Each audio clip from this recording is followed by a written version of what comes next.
Welcome to Shreveport Connection with Tommy. This report will be about and some WWE news as well as Superstars 2 matches. Didn't see any dark matches or at all posted yet, so that will be done tomorrow night on SmackDown's NXT and Superstars taping. But first, here's your news. Chris Jericho will be appearing on KLOS 95.5 in Los Angeles, or was appearing at 9 a.m. on the Mark and Brian show to discuss the new Fozzy record deal. Yes, a new Fozzy record deal. So it's unknown what's going on with Chris Jericho, because he's still doing Raw, and he actually said something on Raw. Stay tuned for that later on. Big Show reportedly suffered a back injury at last week's SmackDown tapings in Los Angeles. No word yet on the severity of the injury, but apparently he landed wrong and hurt his back in the dark match main event against Daniel Bryan in a steel cage match. Memorial Day 2012 WWE Raw Super Show will take place on May 28 from the New Orleans Arena in New Orleans, Louisiana. WWE Tough Enough contestant Luke Robinson and Martin Casals will face each other at the NWA UCW 0 10th anniversary show on March 31st.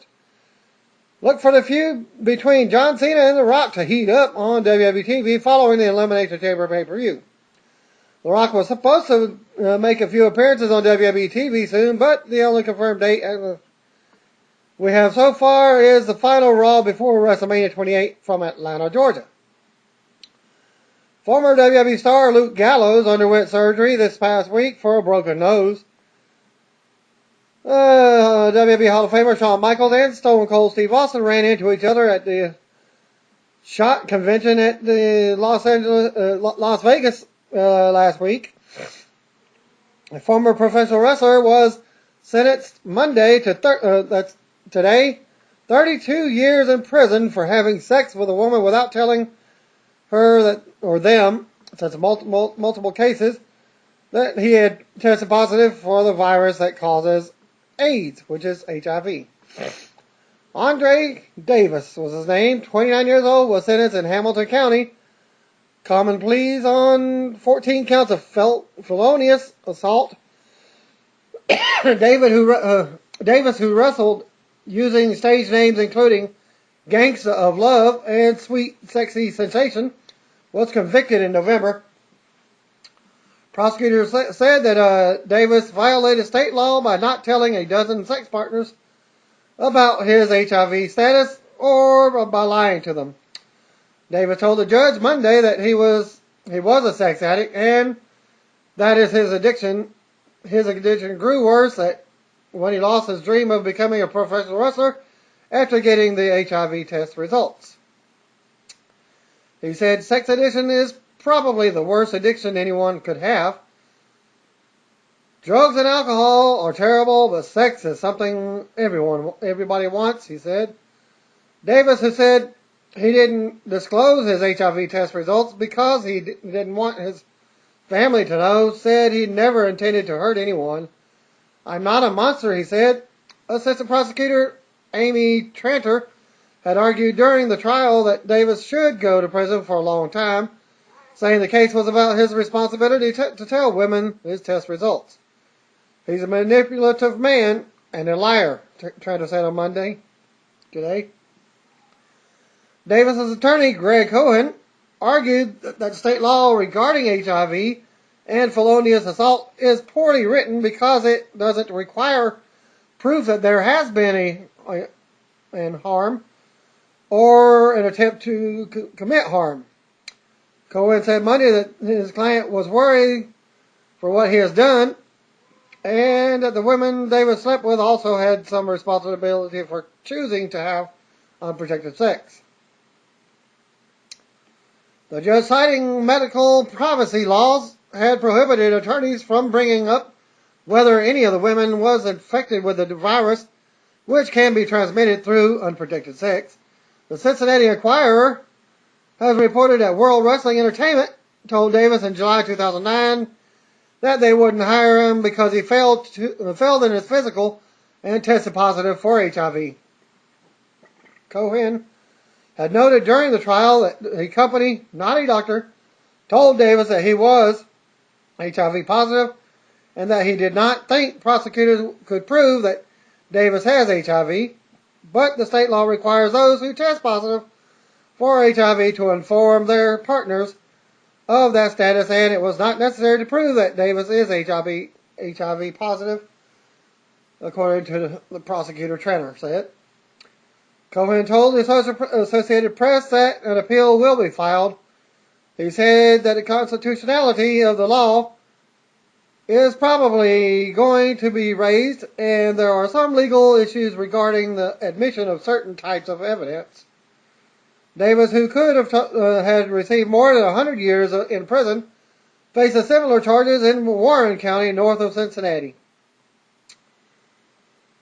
Well, Evan Bourne will be able to return to WWE TV on March 19th, Raw Super Show.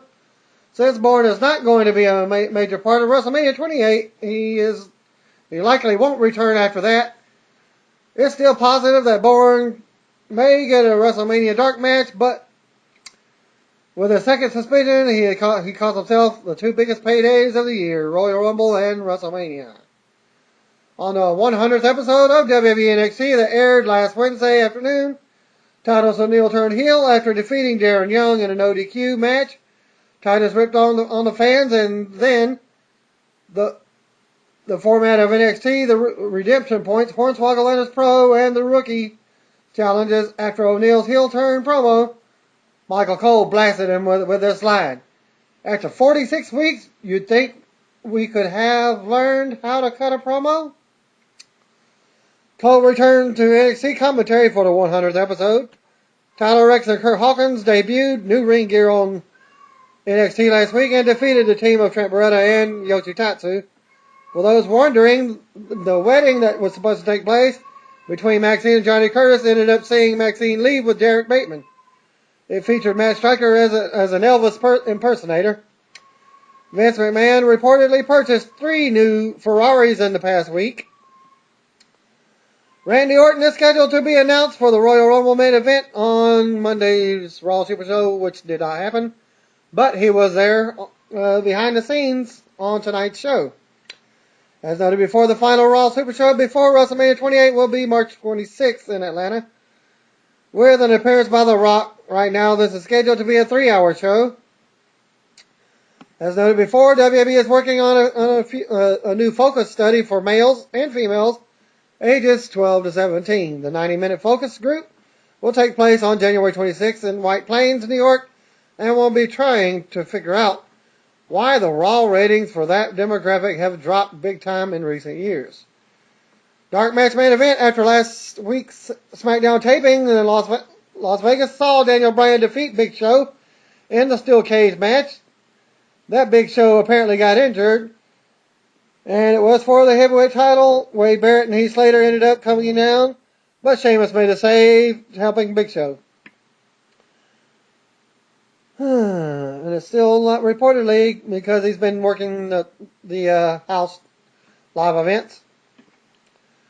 WWE wrestler Ted DiBiase Jr. also suffered what is believed a wrist injury at a live event over the weekend. DiBiase noted on Twitter that he still plans to attend Royal Rumble on Sunday for a pre-show. DiBiase Posse Party. Follow him on at twitter.com/Ted DiBiase. And there was a report. There was concern of a ligament damage more than a broken bone initially. Obviously, he and the company should know that the severity of the injury by now, but both sides have been numb regarding those details. JR comments on his car accident that he had over the week. A fellow made a left-hand turn in front of me while crossing into my lane, and he was coming from the opposite direction, and we pretty much hit head-on. Luckily, no one was seriously injured, as best I know, other than he's said he's shook up. I have been very sore the past couple of days, and may go to see a family doctor just to make sure everything is okay. But I certainly caught a break at this and this could have been a tragic situation. Wearing one seatbelt and having the benefit of an airbag certainly saved my bacon, as I had no time to brake and it hit the other vehicle, a pickup truck, with a stiff shot. It sounds like a frightening situation, and obviously we all wish JR the best. He had more to say about the accident and the damage caused to his vehicle in his actual blog. Check out JR's Barbecue. And the most important message is that the final sentence above regarding seatbelts, buckle up, damn it. Ross commented on whether Undertaker will return at the Royal Rumble. I'd say no. Rumble always seems to bring it with a few surprises, but Taker coming back unadvertised would floor me. I do expect to see the Undertaker before WrestleMania, but not at the Royal Rumble. But I've been wrong before. Quite honestly, the streak at WrestleMania is arguably bigger than any title match that could take place in Miami. I don't see the need for WWE to deliver Taker without advertising him first. Surprises are great for viewers, but they are in the business of making money. I'd advertise it for the Rumble or save it for television and give it plenty of hype in advance. Then he comments on the importance of tonight's WWE Raw television show.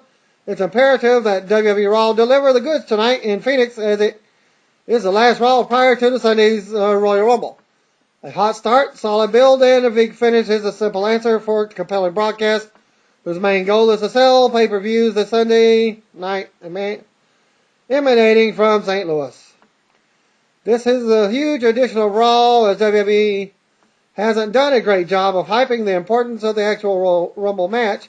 Obviously, the Rumble is a big draw for WWE, but they really need to drive home the importance of that match to attract younger viewers or anyone who is on the fence. Former WWE star Matt Hardy is advertised for an in-ring return at the March 3rd AIWF Mid-Atlantic Wrestling event in Thomasville, North Carolina.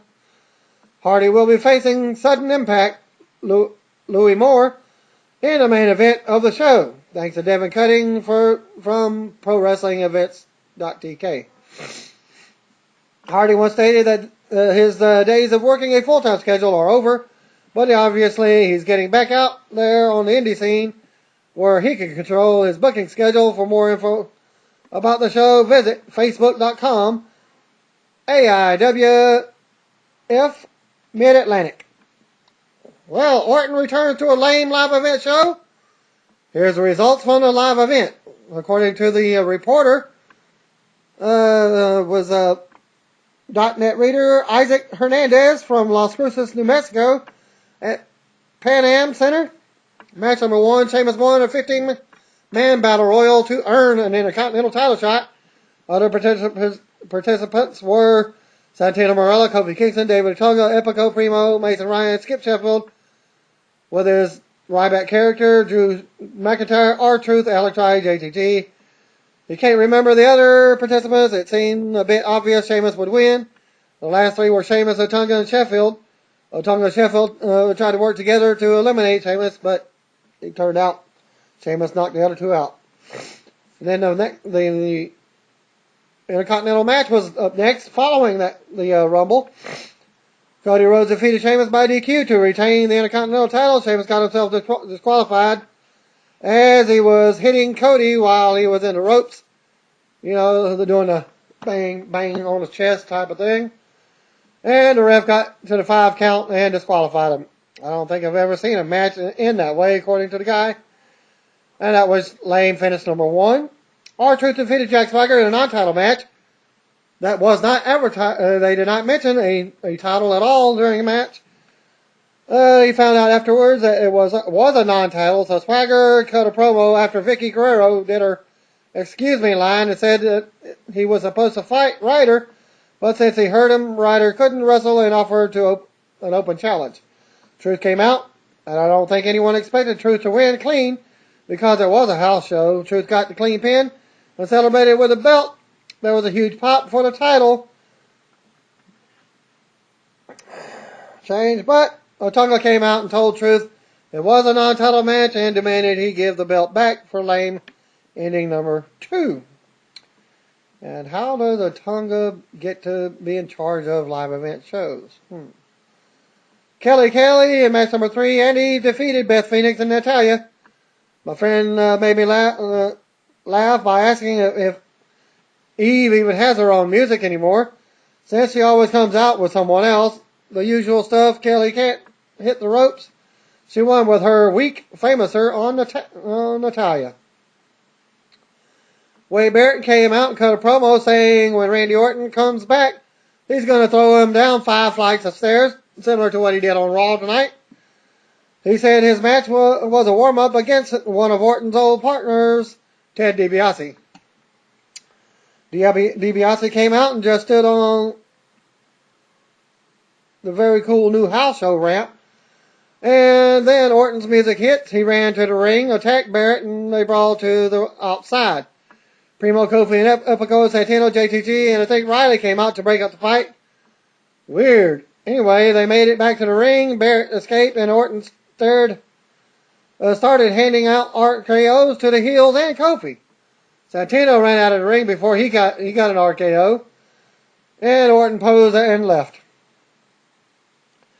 Match number 4, Big Show defeated Daniel Bryan by DQ in a World Heavyweight title match.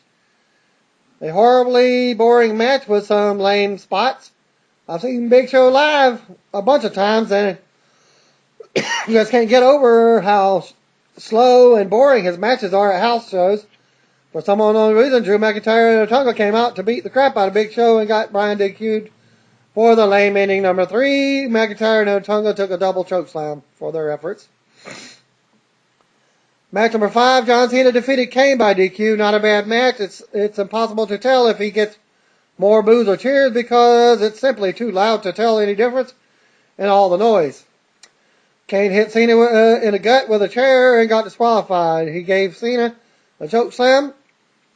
Cena posed in the ring and Kane ran back down from the ramp and Cena gave him the attitude adjustment so the kids could be happy with their hero.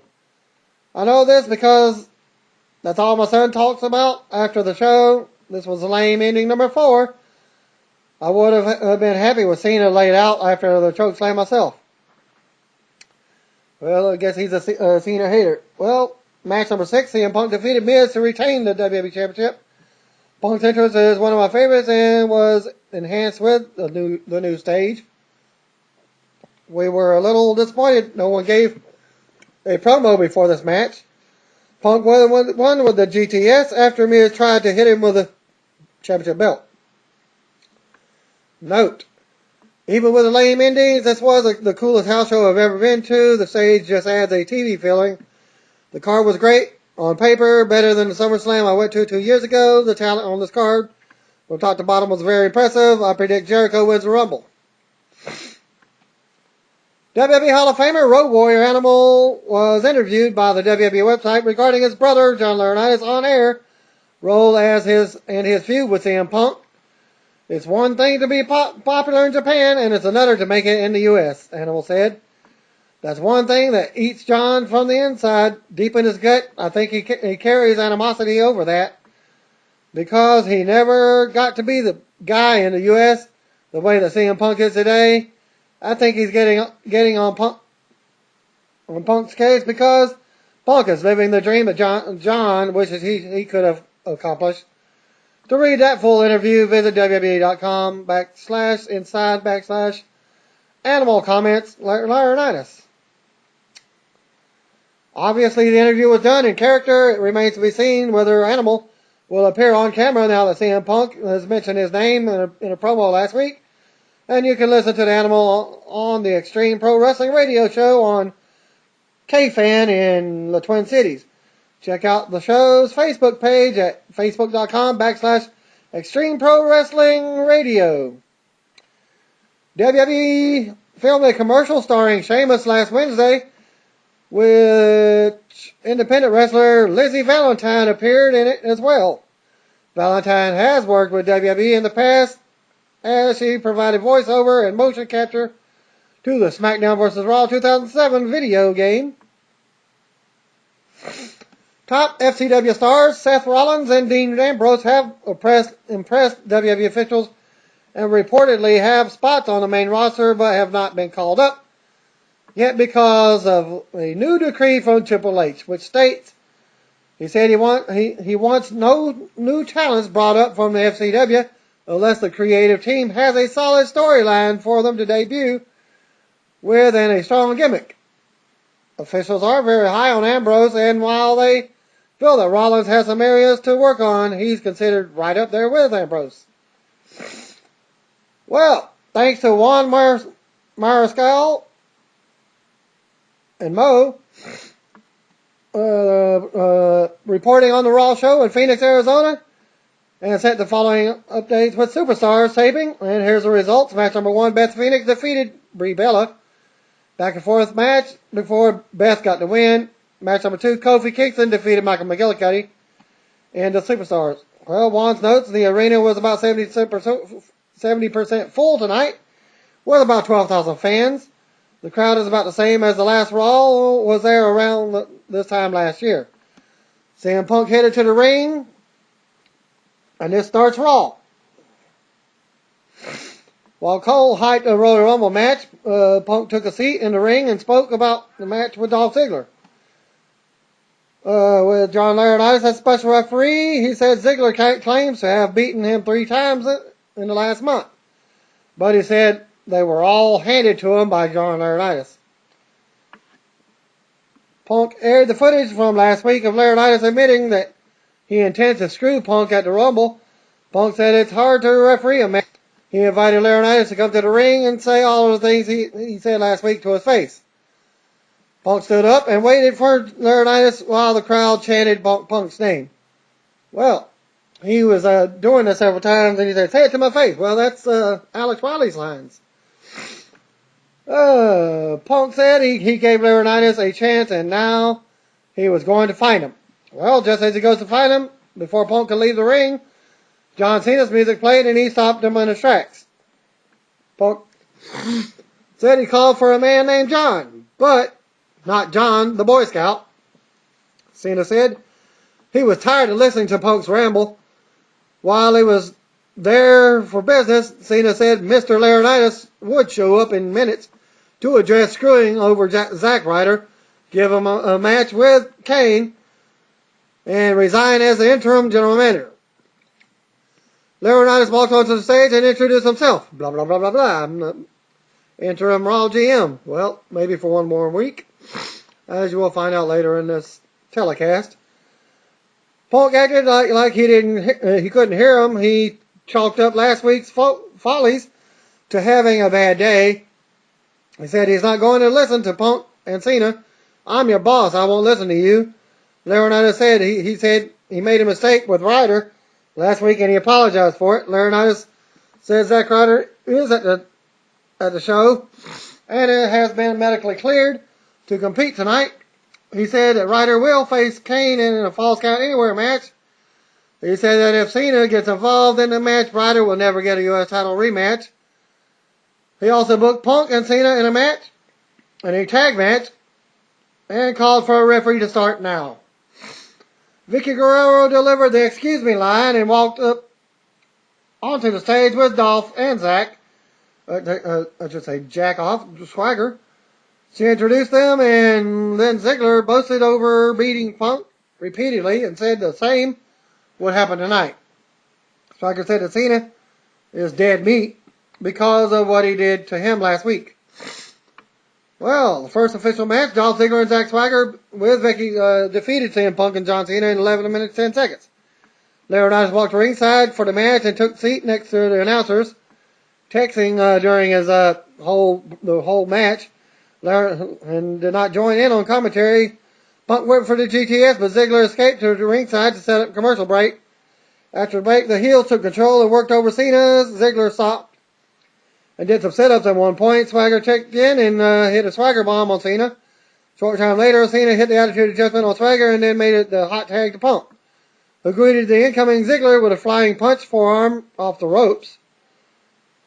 Punk set up Ziggler for the GTS again, but that flying forearm actually had a slight miss. Ziggler avoided the GTS. Punk came right back with a kick to the head and went for the cover. Swagger broke it up. Cena and Swagger went to the ringside and fought. Swagger went for the ankle lock. Cena countered with an STF and made Swagger tap on the floor, but it doesn't count because he's outside the floor and it was not the legal man. Meanwhile, Punk went to the top rope for a move. Laurinaitis stood on the ring apron and distracted Punk, who dropped off the top rope to take a swing. Laurinaitis avoided the punch. Ziggler rolled him up with a handful of tights, showing his ass crack. After the match, Punk said, "This doesn't change anything." He said he plans to beat the hell out of Laurinaitis at some point. Punk said he wants Laurinaitis to be something for one night that he's never been in his entire life. "I want you to be a WWE superstar," Punk said. "You want to be famous? I'll make you famous. Tonight, I say CM Punk goes one-on-one against you." Laurinaitis stared at Punk from the stage. "Unless, of course, you're afraid," Punk said. Laurinaitis smiled and accepted Punk's challenge. Punk smiled, and the ring and the crowd popped. "I just got what I wanted," Punk told the fans. Announcer spoke about Punk versus Laurinaitis. Cole said he's excited about it. He said you wouldn't see the commissioners of the NFL or the NBA do any of this, but you do in WWE. A shot aired of Chris Jericho doing the over-the-top babyface antics backstage. Lawler said Jericho would host the highlight reel later tonight. Strong opening with Punk and Cena in the ring together unexpectedly, and then a good tag team match with the right finish to set up the Royal Rumble. The Punk versus Laurinaitis match is surprising, but I assume they'll put more heat on Laurinaitis. And my prediction again was he backed his way out again. The intensity with Punk and Laurinaitis is great. Then they showed highlights of Chris Jericho walking out on stage on the tag main event last week. Jericho was introduced as the returning host of the highlight reel by ring announcer Justin Roberts. Lights went out and Jericho did the jacket bit on the stage before heading to the ring. Yes, he has a new Geritron television for those of you who are concerned. Jericho is in the Rumble match, according to Lawler. And later on tonight, they also announced Mick Foley is in the Rumble. Jericho kept acting like he was on the verge of talking, but he had stopped short each time and tried to shush the fans. He got excited and told the fans to hold on. Jericho then headed backstage and grabbed a t-shirt gun. And Jericho had been getting plenty of boos, but the crowd came to life when he teased a shot of the t-shirt, which he never did. Jericho then took the camera from a crew member and filmed the crowd. Cole waved like a dork while saying, "Look, I'm on TV." Jericho put the camera down and pointed to the Geritron. A highlight video recapped some of Jericho's finest moments and concluded with a clip from his latest viral video. Once the video stopped playing, Jericho shushed the crowd again. "This Sunday at the Rumble is going to be the end of the world as you know it," he finally said, and he flashed a grin in the segment as they go to commercial. Weirdly, Jericho and whoever else is in charge of the creative has laid this out with 2 weeks of silence, a walkout last week, and finally a few choice words tonight. It's been a fun 4 weeks, and I'm looking forward to seeing where things are going to drop and flop on Sunday. This should lead to a lot more predictions of Jericho winning the Rumble match to set up the match with Punk. As my prediction, Punk will retain his belt on Sundays at Sunday's Rumble. Highlights were then aired of Hugh Jackman watching Ryder versus Ziggler from a past Raw. The announcers hyped Kane versus Ryder in a Falls Count Anywhere match, and R-Truth versus Miz for later in the show. Okay, and that stipulation for Miz and R-Truth was the loser is the first one in the Rumble. Well, Cole and Lawler hyped the Royal Rumble pay-per-view and set up the numbers video package. They had stats for the weight of all the wrestlers who competed, the number of fans who have attended the shows over the years, and the usual Rumble records. Number 27 holds the record for the most wins. Number 1 entrance has won as many rumbles as the person who drew number 30. Narrator said that that's the first time ever every WWE superstar is eligible for the Rumble match. So, not everyone was eligible in the past year. It's strange marketing.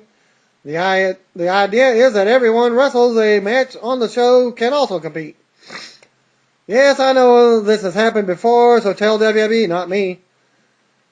Could they be getting it up for a current champion to win the Rumble? I'm not sure what they are going for with this stipulation, but I won't think it's going to lead to additional buys since it doesn't make any sense.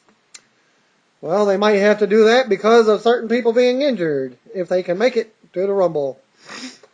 Backstage, Zack Ryder was speaking with Eve when Mick Foley showed up and asked how he's doing. Foley said he's wrestled Kane many times. He said that deep down he's just a human being and he can be beat. Eve tried to talk Ryder out of working the match. He said his back is killing him and he has to do this. John Cena then showed up with a somber look on his face. Cena told Ryder that he'll be there if he needs him. Ryder told him to stay out of it because he wanted to get a U.S. title match. Or his rematch. I'd just take my chances that I or the title would change brands in the draft and then challenge for the other secondary title, but that's just me. Kane apparently defeated Zack Ryder in a Falls Count Anywhere match in 11 minutes 30 seconds. Kane dominated Ryder and roped him up at ringside. Eve walked to ringside and Kane shoved Ryder into the announcer's table and the show cut to commercial. Kane continued to dominate Ryder after the break and threw Ryder over the guardrail. Kane followed Ryder into the crowd and slammed his head off a production case. Ryder made a brief comeback and picked up a briefcase and slammed it over Kane's head. But Kane simply fired back with an uppercut. Kane pulled up the wrap from around Ryder's back and punched him repeatedly. But it was only partial because he still had it when they got back up to the rampway. Kane threw Ryder onto the entrance ramp and kicked him in the gut. Kane covered Ryder for a near fall on the logo stand, but Ryder kicked out. It seemed like the crowd was getting a little restless with the repetitiveness of Kane's offense, but then they started a "Let's Go Ryder" chant, "Woo, woo, woo" chant. Ryder fired back with punches, but Kane dropped him with another uppercut. Kane chokeslammed Ryder through the stage. Yes, through the stage. Well, apparently it's a perfectly square area with a trap door. The referee went down to check on Ryder. He ran up the ramp and was screaming, "No!" Kane spotted her and stalked her back to the ringside. And Kane escaped to the crowd, and you'll never see him again the rest of the night. John Cena walked onto the stage. Kane exited to the crowd. He ran up and joined Cena in checking on the fallen Ryder. Medical personnel came out to stretcher Ryder out of the hole in the stage while Cena and Eve acted horrified. Commercial. It went a few minutes longer than it really needed to, but I'd rather see Kane silent and kicking ass than doing hocus pocus on or promos. I can't complain too much. And they had hype Randy Orton's return to television on tomorrow night SmackDown TV tapings.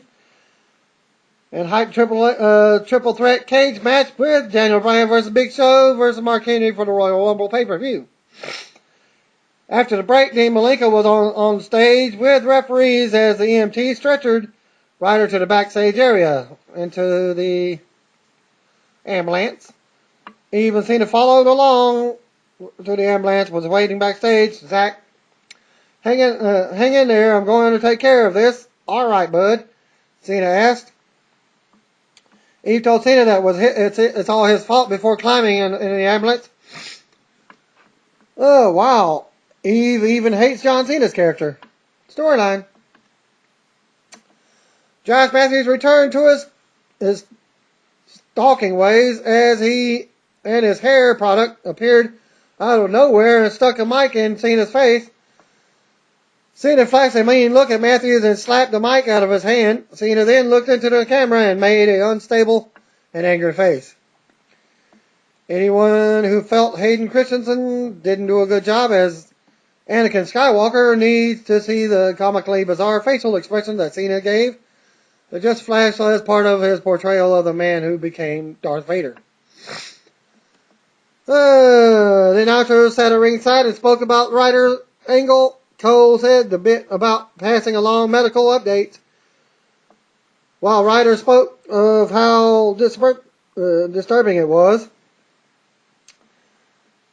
Next match, Sheamus defeated Jinder Mahal in 3 minutes and 10 seconds. Jinder was already waiting in the ring, so only Sheamus got the intro. Wade Barrett walked into the ringside in street clothes. Sheamus spotted him and yelled at him before slamming several punches into Jinder's chest. Barrett joined the announcers on commentary. Sheamus went to the top rope. Jinder pulled him down and followed with a high knee. Barrett said he'll throw Orton down 5 flights of stairs if he shows up on SmackDown. Meanwhile, Sheamus made his comeback. Jinder cut him off briefly, but Sheamus came back with a brogue kick and got the win. Barrett got up and started to head backstage with a smile on his face. Cole predicted that Barrett will win the Rumble. Sheamus said something to Barrett that stopped him. Barrett teased entering the ring, throwing his jacket on the ring and then grabbing it right before Sheamus was about to grab him. Sheamus took the mic and said that he's going to win the Rumble on Sunday. Sheamus is at the top of my dark horse list for the Rumble winners. He's the biggest name on the SmackDown side that hasn't been in the world title picture as of yet. Josh Matthews must have recovered quickly from his bitch slapping as he was backstage for an interview. The Miz cut a promo about R-Truth, who showed up and acted like he was doing market research. He told a bunch of campy jokes about The Miz being number one, which concluded with him being called the number one jackass. Jaron Laurinaitis showed up with David Otunga and said he couldn't even hear himself think when he was preparing for his match with Punk. Laurinaitis said he's tired of him hearing about number one, so the loser of Miz vs. R-Truth will be the number one entrant into the Rumble match. Announcers hype Punk vs. Laurinaitis and Brodus Clay. Please let it be a double DQ so they can get one word, so they can be one and two and be eliminated quickly. Don't get me wrong, I've enjoyed both characters in the past, but WWE really lost their way with this feud. A graphic touted that Friday's SmackDown television show was watched by more viewers than both NBA games on ESPN highlights. Aired of Brodus Clay roughing up William Regal from last week's Friday SmackDown. Well, Brodus Clay was in the next match with a squash match in 50 seconds against Heath Slater. Did the full entrance along with his dancers. He wore a white jumpsuit with white ring gear. William Regal was on commentary. Heath Slater is like a long-lost member of the horrible TNA tag team, the Rock and Rave Infection gimmick. Only thing missing is a guitar hero. Meanwhile, Regal is a good opponent for Brodus in that you know who is going to win the feud. But Brodus can learn a lot in the long way. Royal Rumble flashback video aired with Undertaker winning in 2007. Match number 5, R-Truth defeated The Miz in 8 minutes 15 seconds. Lawler asked if anyone had ever been number one entrant and won the Rumble. Cole, who actually does prep work, or at least watches the videos during the same show, said 2 men have done so. Truth has a new little Jimmy Says t-shirt. The Miz dumped Truth to ringside early and they cut the commercial. Miz controlled the bulk of the action down the stretch, but R-Truth hit his finisher on The Miz and scored a clean pin, meaning The Miz will be the first entrant into the Royal Rumble match. Live crowd was not hot for this match at all. We could just say, get to the part where Miz is drafted to SmackDown. It sure seems like they've run out of good ideas for him on Raw. I'm cool with The Miz being in the first slot. He's a past heel, and he could tell a fun story by having him stick around and be a threat to win the match. That being said, it wouldn't shock me if he was the first man eliminated on Sunday. At ringside, Lawler said that the news regarding Ryder could not be worse. Lawler said Zack Ryder has a broken back. They aired footage of the angle. Lawler once again stated that he couldn't think of any worse news with Cole, who normally rips on Ryder, who sat solemnly. Backstage, Laurinaitis was warming up for his match while dressed in a strange robe. When David Otunga showed up, Otunga handed him a piece of paper and said Laurinaitis wasn't going to like it. Laurinaitis looked upset after reading the paperwork. A shot aired of CM Punk walking backstage. Let the record show that a broken back is apparently worse than death. Looks like Laurinaitis is going to weasel out of the main event match again, as I predicted. The announcers ran through the pay-per-view lineup. Lawler said Big Show will make his first public comments on SmackDown since AJ was injured. Then they showed a graphic touting the WWE's work with the Make-A-Wish Foundation. And the show goes overtime. CM Punk was introduced for the main event. Justin Roberts introduced John Laurinaitis, but he did not appear. Roberts tried a couple more times. Laurinaitis and Otunga finally walked up to the ring with no music. Laurinaitis was wearing his Future Endeavors t-shirt, but the arms were cut off. Black t-shirt, Future Endeavors. Cole spoke of Laurinaitis' history in Japan. Laurinaitis took the mic and set up Otunga reading the letter he received. Otunga read a statement from the WWE Board of Directors, who decided that Laurinaitis stated his status as the interim general manager on Raw is under review. He will have his job performance reviewed next week on Raw, and he could be terminated. The job evaluation will be conducted by Triple H. Punk said there's nothing stopping him from taking out Laurinaitis before he's shown the door. Laurinaitis said that the letter is a wake-up call, and he then apologized to Punk and anyone else he may have crossed. Punk questioned Laurinaitis, saying that Mick Foley couldn't enter the Rumble. Well, Laurinaitis finally agreed that he can compete in the Rumble match.